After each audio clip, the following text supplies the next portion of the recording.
सदगुरु कबीर का एक दोहा है, शब्द विचारे जो चले, गुरुमुख होए निहाल,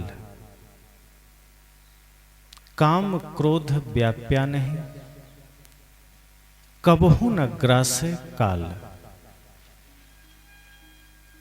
सदगुरु कबीर कहते हैं कि जो विचार कर चलता है, जो गुरु की वाणी को, गुरु के शब्दों को सोच समझकर विचार करके उसे जीवन में उतारता है, उस पर चलता है,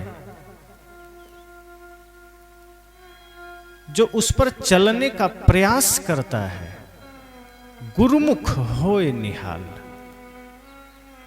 वो गुरु के सन्मुख होता है, आनंदित होता है, निहाल हो जाता है। संसार में वो सामर्थ्य नहीं जो आपको निहाल कर दे, धन संपदा में वो सामर्थ्य नहीं जो आपको निहाल कर सके। आदमी कहता है ना कि मेरे पास धन है, जमीन है, पद है, लेकिन क्या करूं, दुख भी तो है। बढ़िया घर बनाया लेकिन दुख है जीवन में, बढ़िया गाड़ी खरीदी लेकिन दुख है जीवन में। पर सदगुरु कबीर कहते हैं कि दुख से मुक्ति का मार्ग तो मैं तुम्हें दे रहा हूं, पीड़ा से मुक्ति का मार्ग मैं तुम्हें दे रहा हूं। संसार में तुम हजारों प्रयास कर लोगे, सुख नहीं मिलेगा, क्योंकि संसार की जो व्यवस्थाएं हैं, संसार का जो माध्यम है, वो सिर्फ तुम्हें व्यवस्थित कर सकता है बाहर से। जैसे आपको भोजन करना है, आप धन से भोजन खरीद लेंगे, आपको सोना है, आप बिस्तर खरीद लेंगे, आपको कहीं जाना है, आप गाड़ी खरीद लेंगे, लेकिन ये सारी व्यवस्थाएं बाहरी हैं। अगर आपने बिस्तर खरीद भी ली और नींद नहीं है तो वो बिस्तर किस काम का। अगर आपने भोजन का प्रबंध कर लिया और भूख नहीं है तो वो भोजन किस काम का। सदगुरु कहते हैं विचार करो, दुख मिट सकता है, मिटता है। जो भी धर्म से जुड़ा, जो भी संत से जुड़ा, जो भी गुरु के सानिध्य में आया, वो दुख से मुक्त हो गया। जो संसार में गया वो दुखी है, जो संसार की ओर भागा वो दुखी है। और आज आदमी दुख झेलते हुए भी सोचता है संसार ही बटोर लूं तो अच्छा है। दुख पा रहा है, पीड़ा पा रहा है, भाई से दुख मिल रहा है, पत्नी से दुख मिल रहा है, पिता से दुख मिल रहा है, बच्चों से दुख मिल रहा है, लेकिन आदमी उन्हीं प्रपंचों में पुनः पुनः जाने को तैयार है। सदगुरु कबीर कहते हैं जो विचार करके चलता है, शब्द विचारे जो चले, गुरुमुख होए निहाल। बड़ा महत्वपूर्ण शब्द है गुरुमुख। जो गुरु के सन्मुख हो जाए, जो गुरु के निकट हो जाए, जो गुरु के बताए हुए मार्ग पर चलने योग्य हो जाए। अब यहां यह मत समझ लेना कि कोई भी गुरु, सदगुरु कबीर गुरु की बड़ी परख बताते हैं, सावधान होने की जरूरत है। ऐसा नहीं कि कोई भी गद्दी में बैठा और कुछ कहा और मान लो। सदगुरु कबीर कहते हैं पहले कसौटी कर लेना, परख लेना। ऐसा नहीं कि कुछ भी अलूल जलूल बके और मान लेना। आज ऐसे बहुत से मंच आपको मिल जाएंगे जो व्यास गद्दियां लगाकर बैठते हैं और कुछ भी बक देते हैं। मानव को तोड़ने की बात, मानवता के विपरीत की बात, छुआछूत की बात खुल्लम खुल्ला लोग करते हैं मंचों से।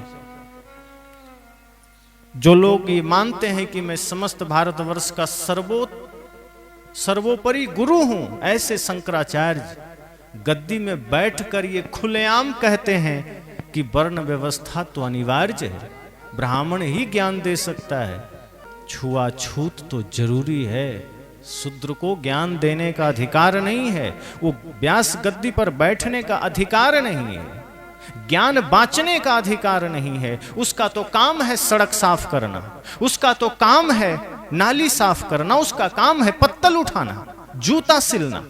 वो ज्ञान देने के लिए कैसे तैयार हो गया। पर दुर्भाग्य इस बात का है कि ऐसे ही गुरुओं के पास भीड़ भी खड़ी है और वही लोग जा रहे हैं जिनके लिए उल्टा सीधा वो बोल रहा है। तो सदगुरु कहते हैं सावधान होना, ऐसे गुरु के मुख नहीं होना, ऐसे गुरु के निकट नहीं जाना। ऐसे गुरु के निकट चले गए तो बेड़ा गर्क हो जाएगा। विचार करना, जब विचार करोगे तो बात बनेगी, लेकिन विचार की शक्ति सच्चे गुरु से आएगी। क्योंकि ऐसे तो बहुत विचार कर लोगे, विचार भी क्या करना है ये भी तो पता होना चाहिए। अब सदगुरु कहते हैं विचार करो, अब आदमी सोच रहा है मैं क्या विचार करूं, तो उल्टा पुल्टा विचार करके निकल लेता है। अब किसी ने कहा विचार करके काम करो, तो एक चोर ने कहा मैं बढ़िया विचार कर लेता हूं, 2 घंटा फिर चोरी करूंगा।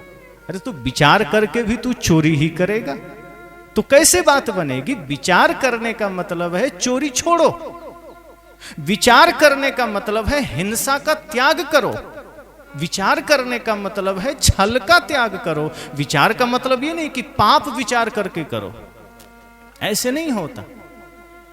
एक आदमी एक व्यक्ति से कहा कि तुम मेरे यहां नौकरी कर लो।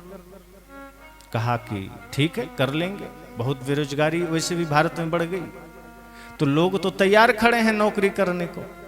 तो उसने कहा कि तुम मेरे घर नौकरी कर ले। उस युवक ने कहा कि मुझे करना क्या पड़ेगा। कहा ज्यादा कुछ नहीं करना है, तुम्हें सिर्फ मेरे लिए विचार करना है। जहां जहां जरूरत होगी तुम्हें विचार करके कुछ बताना है, तुम्हें सिर्फ राय देना है, विचार करना है। वो आदमी सोचता है तो बड़ा सरल काम है, कुछ भी विचार करके बोल दूंगा, कोई ईंटा थोड़े उठाना है। क्या अच्छा बताओ तनख्वाह कितनी दोगे। वेतन का 10,000 रुपये दे दूंगा।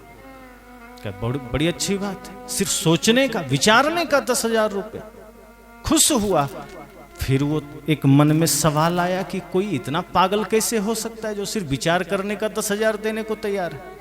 कहा जहां जहां जरूरत होगी तो मेरे लिए विचार करना। का ठीक है, लेकिन एक सवाल मन में उठा कि इससे पूछ तो लूं कि ये कहां का सेठ है भाई जो 10,000 सिर्फ विचार करने को देने को तैयार। कहा अच्छा भैया ये बता तू क्या करता है। कहा मैं तो मजदूरी करता हूं। कहा अच्छा। कहा तू कितना कमाता है। कहा मैं तो 5,000 का महीना कमाता हूं। कहा अरे पागल तो मुझे 10,000 कहां से देगा। कहा ये तो तुम्हें विचार करना है, इसीलिए तो रख रहा हूं तुम्हें। अब मैं ही विचार करूं तो फिर तुम्हें रखने का मतलब क्या है। तुम्हें 10,000 में कहां से दूंगा ये तुम्हें सोचना है, तुम्हें विचार करना है, इसीलिए तो मैं तुम्हें रख रहा हूं। तो विचार करना महत्वपूर्ण नहीं है, क्या विचार करना है ये महत्वपूर्ण है। और ये बुद्धि गुरु से मिलती है। और गुरु कैसा हो। सदगुरु कबीर कहते हैं गुरु ऐसा हो जो सबसे पहले तो खुद निर्विकार हो, निर्विचार हो, निर्भार हो, त्यागी हो, बैरागी हो, तपस्वी हो, ना शोक ना मोह कुछ नहीं, जो अज्ञानता से ज्ञान की ओर ले जाने का सामर्थ्य रखता हो, जो अंधकार से प्रकाश की ओर ले जाने का सामर्थ्य रखता हो। ऐसा नहीं कि कुछ भी जो मन में आया कह दिया।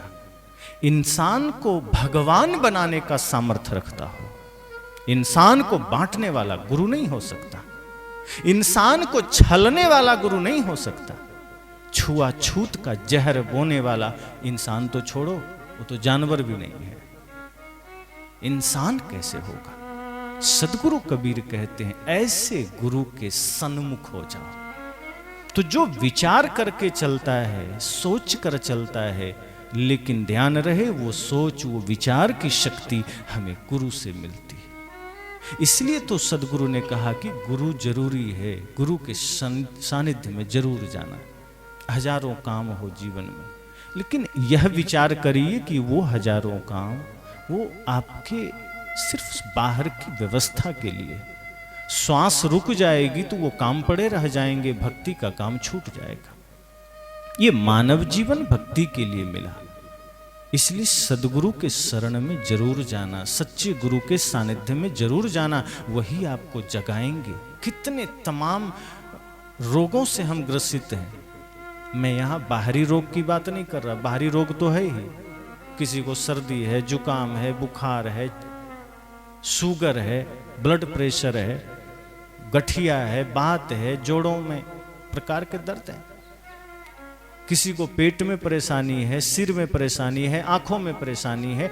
साहब या संत सदगुरु कहते हैं ये रोग तो है जीवन में, ये तो रहेंगे, पर जो मैं जिस रोग की बात कर रहा हूं वो तुम्हारे मन की बात है, मन के रोगों की बात है, जिसे मिटाना है, जिससे आपको मुक्त होना है, आपको मन को निरोग कर लेना है, आपको अपने मन को बिल्कुल निर्विकार कर लेना है, और वो सच्चे गुरु के सानिध्य में होगा।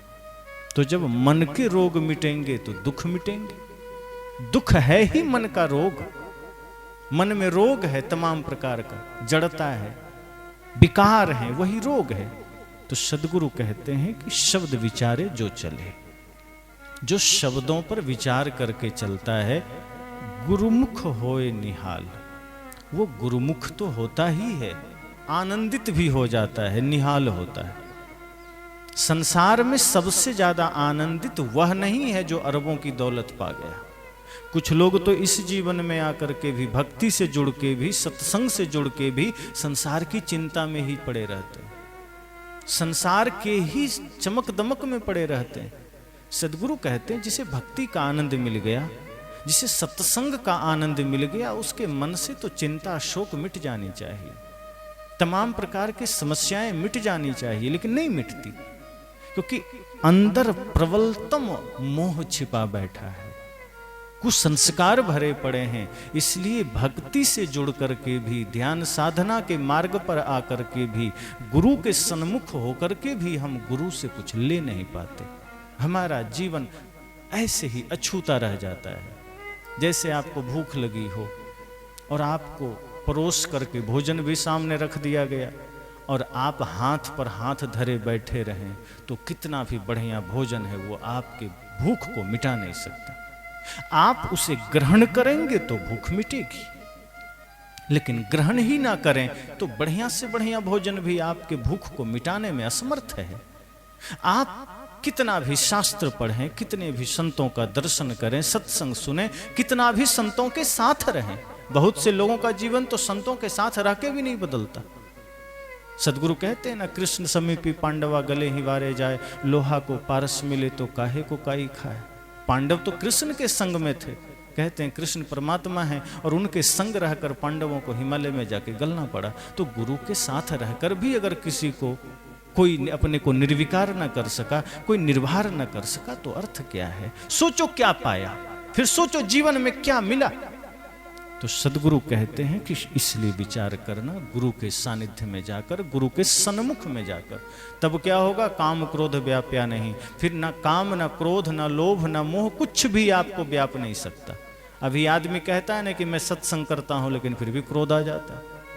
आप सब भी अनुभव करते हैं कि मैं ध्यान करता हूं, फिर भी क्रोध आ जाता है। अभी तो उल्टी बात हुई, कोई कहे धूप निकला है फिर भी अंधेरा है, ये संभव कैसे है? अब धूप है, किसी को अंधेरा लग रहा है क्या?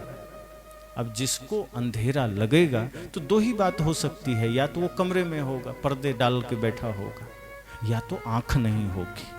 लेकिन अगर धूप सच में निकली है तो अंधेरा तो हो ही नहीं सकता।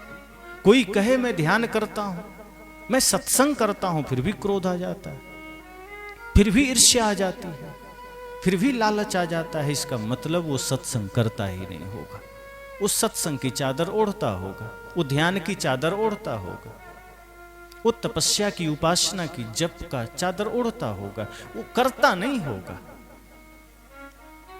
सदगुरु कहते हैं उसको काम क्रोध लोभ मोह नहीं व्यापता, जो वास्तव में गुरु के शब्दों पर विचार करके चलना शुरू कर देता है। अगर आपके जीवन में दुख है, आपके जीवन में कष्ट है, आप एक बार विचार कर चल के तो देखिए, दुख से मुक्त होंगे।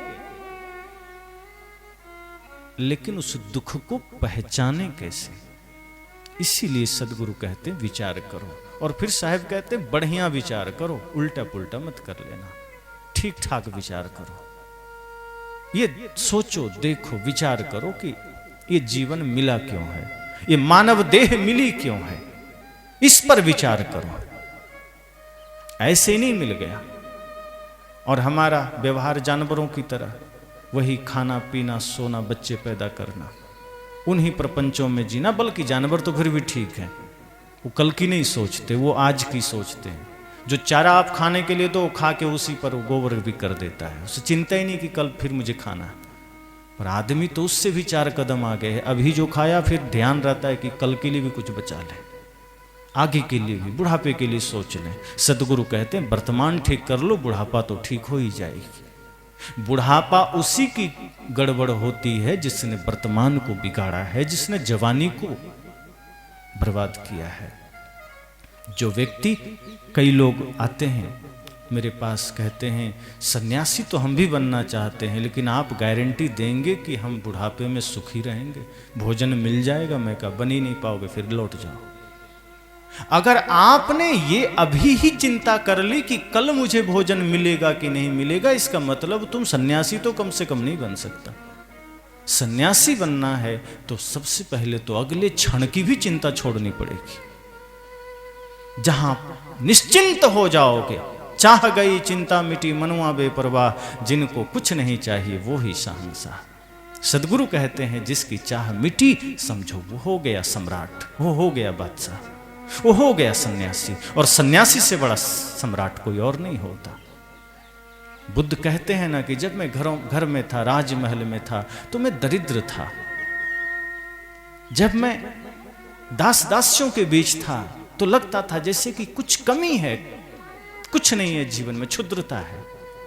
लेकिन जिस दिन हमने राजपाट छोड़े, जिस दिन हमने रेशमी वस्त्रों का त्याग किया, जब जंगल को स्वीकार किया, तो लगा जैसे अब असली बादशाहत आ गई, अब सम्राट की हैसियत हो गई। क्यों? क्योंकि स्वयं को पा लिया, क्योंकि तृष्णा मिट गई, क्रोध मिट गया, छल मिट गया। वो भगवान बुद्ध की करुणा, उनका ज्ञान, उनका आदर्श, उनका जीवन दर्शन जब सुनो, देखो, पढ़ो, तो मालूम पड़ता है कि वास्तव में ये जीवन का स्वरूप है। वो जीवन का स्वरूप नहीं है जहां कभी क्रोध है, कहीं छल है, कहीं लालच है। आज हमारा जीवन लालच में है। किसी का कुछ देखा तो लालच आ गया। सदगुरु कहते हैं नहीं, जब विचार करोगे तो काम क्रोध लोभ कुछ नहीं व्यापेगा। विचार करना पड़ेगा। अभी तो किसी की अच्छी गाड़ी देखी तो हमें लगता है हमारे पास भी हो तो अच्छा है, किसी का बढ़िया मोबाइल देखा तो हमारे पास भी हो, बढ़िया घर देखा तो फिर हम सोचते हैं कि घर तो नहीं बना पाएंगे, कम से कम ऐसा पर्दा ही खरीद ले। घर तो बना लिया जैसा बनना था, अब पर्दा ही लगवा ले, टाइल्स ही बदलवा ले। कुछ भी देखा, मन में कामना जग गई, लालच जग गया। सदगुरु कहते हैं ये ऐसा इसलिए होता है कि विचार नहीं करते, सोचते नहीं है कि इसकी महत्ता क्या है। हम इसकी व्यर्थता को नहीं सोचते। संसार में जो कुछ भी पाओगे बाहर से, उसकी व्यर्थता को भी तो सोच लो कि क्या होगा इसका, क्या मिलेगा इसका, अंततः इसका लाभ क्या है। जब हम उसकी व्यर्थता को सोचते हैं तब पता चलता है कि जीने के लिए जितना सहज सामान्य चीजों की आवश्यकता है बस ठीक। बहुत अधिक जोड़ने से, बहुत अधिक इकट्ठा करने से रोग के सिवा, दुख के सिवा कुछ नहीं मिलेगा। इसलिए सदगुरु कबीर आपको इशारा कर रहे हैं कि काम क्रोध लोभ मोह व्याप्या नहीं, ये नहीं व्यापेगा, लेकिन इसके लिए करना यह होगा कि विचार के मार्ग पर चलो, विवेक के मार्ग पर चलो, चिंतन के मार्ग पर चलो। विचार खूब करो, लेकिन उसका परिणाम सही होना चाहिए। विचार खूब करो, परिणाम अच्छा आवे। एक आदमी कहता है ना कि मैं सोचता हूं अमेरिका चला जाऊं, तो संत ने कहा कि अमेरिका ही क्यों, सोचना ही है तो चांद पर जाने की सोच लो, कुछ थोड़े लगता है, फिजूल की बात है, सोचने में क्या लगता है। सोचने का ही मन है तो कुछ और सोच लो, बड़ा सोच लो, थोड़े खर्च हो रहा है। यहां सिर्फ सोचने की बात नहीं है कि बस हमने विचार किया, विचार किया। कई लोग कहते हैं हाँ मैं विचार करता हूं। आप किसी से कुछ कहिए, सत्संग में चलना है, ठीक है थोड़ा विचार करके बताता हूं, ध्यान करना है, थोड़ा विचार करके बताता हूं। दान करना है, विचार करके बताता हूं। आप कुछ भी कहिए, आदमी ये नहीं कहता कि नहीं करूंगा, कहता है थोड़ा ठीक है, विचार करके बताता हूं। लेकिन आप देखो, जितने पाप करने वाले लोग हैं उनसे पूछो तो एक क्षण भी नहीं कहता विचार करके देखता हूं। हत्या करना है, कर डालता है। नशा करना है, कर लेता है। चोरी करना है, कर लेता है। विचार नहीं करता। हम अक्सर अच्छे कार्यों में सोचते रह जाते हैं, पर सोचना सही नहीं है तो हम गलत मार्ग में कब बह जाते हैं, गंदगी में कब समा जाते हैं, पता भी नहीं चलता।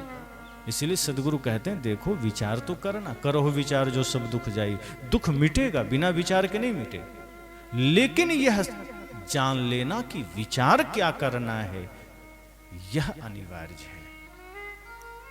विचार करना है मैं कौन हूं, विचार करना है जीवन क्या है, विचार करना है शरीर संसार से हमारा संबंध क्या है, क्या लेकर जाऊंगा, क्या लेकर आया हूं, ये समस्त संसार में मैं जी रहा हूं, कौन मेरा है, कौन साथ देगा, ये विचार करना है। ये शरीर मेरा कब तक साथ देगा, ये विचार करना है। जब इन संबंधों पर आप विचार करेंगे तो उत्तर खुद निकल कर आएगा कि ये प्राणी व्यर्थ का क्यों भटकता है। ये साधन है शरीर, साधन धाम मोक्ष कर द्वारा। ये तो साधन है मोक्ष तक जाने का, ये साधन है आनंद पाने का। इसको तुम गलत प्रयोग मत कर लेना। अगर बंदूक है पास में तो बंदूक समाज की रक्षा के लिए है, तलवार है पास में, वो तलवार समाज की सुरक्षा के लिए है। वो तलवार समाज में भय पैदा करने के लिए प्रयोग मत कर लेना। वो बंदूक समाज का ही विनाश करने के लिए प्रयोग मत कर लेना। अगर चाकू है तो वो चाकू या तो फल सब्जी काटने के लिए है या ऑपरेशन करने के लिए है, वो जेब काटने में प्रयोग मत कर लेना। इसी तरह से ये जो मानव शरीर है ये भक्ति करने के लिए है, सेवा करने के लिए है। इसका दुरुपयोग मत कर लेना छल कपट प्रपंच हिंसा हत्या करके, चोरी करके, नशा करके, दुर्व्यसन करके, मांस खा के। सदगुरु कहते हैं, इसलिए मैं बार बार कहता हूं, शब्द विचारे जो चले, जो विचार कर चलता है, जो व्यवस्थित होकर चलता है, वही आगे गुरु के सन्मुख होकर निहाल होता है, कृतार्थ होता है, आनंदित होता है। और काम क्रोध व्याप्या नहीं, फिर वो विकारों से भी मुक्त हो जाता है। फिर उसको काम क्रोध से ऊपर उठ गया, वो लगता नहीं। और कबहु न ग्रासे काल, आविष्कार यह होता है कि उसको काल कभी ग्रासेगा नहीं, काल कभी खाएगा नहीं। तो सवाल हो सकता है, तो क्या हम सच्चे गुरु से मिल लेंगे तो मृत्यु हमारी नहीं होगी? नहीं, शरीर की तो होगी, शरीर तो मरेगा, क्योंकि शरीर पर तो किसी का बस नहीं। आपका अपना शरीर है, मेरा शरीर है, हमारा खुद का वश नहीं। आपका जो वश है, आपकी सुवस्था है, सिर्फ मन पर है। वो आपका है, वो आपका बनाया हुआ है।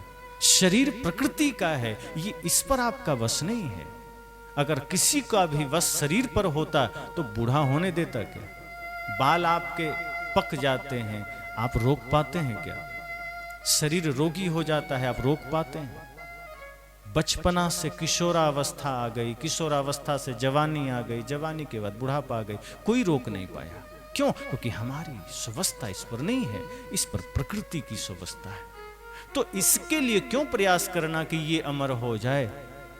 कर्म अगर बढ़िया करेंगे तो आप, जीव तो अमर ही है, आत्मा तो अमर ही है, आत्मा तो मरती नहीं। लेकिन जब आत्मा भक्ति के द्वारा, साधना के द्वारा अपने भीतर के परमात्म तत्व को जगा लेती है तो वो फिर अमर हो जाती है, अर्थात फिर लोग जानने लगते हैं, फिर दुनिया भी जान लेती है। तो इस अर्थ में सदगुरु कहते हैं कि फिर काल व्यापे नहीं, कभी ग्रासेगा नहीं, कभी काल छुएगा नहीं। आज हमारे पीछे देखो, जितने भगवान स्वरूप महापुरुष हैं, यही तो हमारे भगवान हैं, और कौन है? एक व्यक्ति ने मुझसे पूछा कि आप भगवान को मानते हैं? मैंने कहा हाँ मानता हूं। कहा लेकिन कबीरपंथी तो नहीं मानते। मैंने कहा कहां सुना, कहां पढ़ा? मैंने कहा देखो भगवान मानने के दो तरीके हैं। एक है इस रूप में मानना कि कोई सृष्टि करने वाला भगवान है, सृष्टि बनाने वाला, दुनिया बनाने वाला, दुनिया चलाने वाला कोई भगवान है। और दूसरा है कर्ता रूप में, अर्थात ये समस्त जो जीव हैं, समस्त आत्माएं हैं, वही भगवान स्वरूप है। माता पिता गुरु समस्त जीव भगवान स्वरूप हैं। तो मैं इस रूप में मानता हूं अहं ब्रह्मास्मि तत्त्वमसि, कि जो ब्रह्म मैं हूं वही तू है, ये संसार वही ब्रह्म है। तो हम इस रूप में मानते हैं। तो सभी भगवान स्वरूप हैं। तो जो महापुरुष हमारे पीछे हैं, आप देखो इनके जीवन को, शरीर खोजने जाओ किन्हीं का नहीं मिलेगा। चाहे आप भगवान बुद्ध का शरीर खोजने निकल जाओ, कहीं नहीं मिलेगा। सदगुरु कबीर का शरीर खोजने जाओ, कहीं नहीं मिलेगा। सदगुरु श्री गणेश साहब का ही शरीर खोजो, मिलेगा क्या? लेकिन उनका कर्म, उनका आदर्श, उनकी रहनी उनको अमर बना दिया। उनके विचार आज हृदय में है, उनका ज्ञान आज लोगों के बीच है, उनका आदर्श लोगों के बीच है, समाज में है। अर्थात शरीर रहे न रहे, व्यक्ति का कर्म उसे अमर बना सकता है। सदगुरु कबीर यही कहते हैं कि अगर आप गुरुमुखी होकर चलोगे, अगर आप गुरु के बताए मार्ग पर चलोगे तो अमरता भी आ जाएगी, फिर आप अमर भी हो जाओगे। लेकिन इसके लिए संकल्पित होकर चलना पड़ेगा, सही गुरु की तलाश करनी पड़ेगी। जो गुरु भ्रम में डाले, जो गुरु भेद करे, फिर वो गुरु आपको नरक तो पहुंचा देंगे, जीवन को स्वर्ग नहीं बनने देंगे। इसलिए हम सबको सदगुरु कबीर की वाणी पर गहराई से विचार करना है। बस।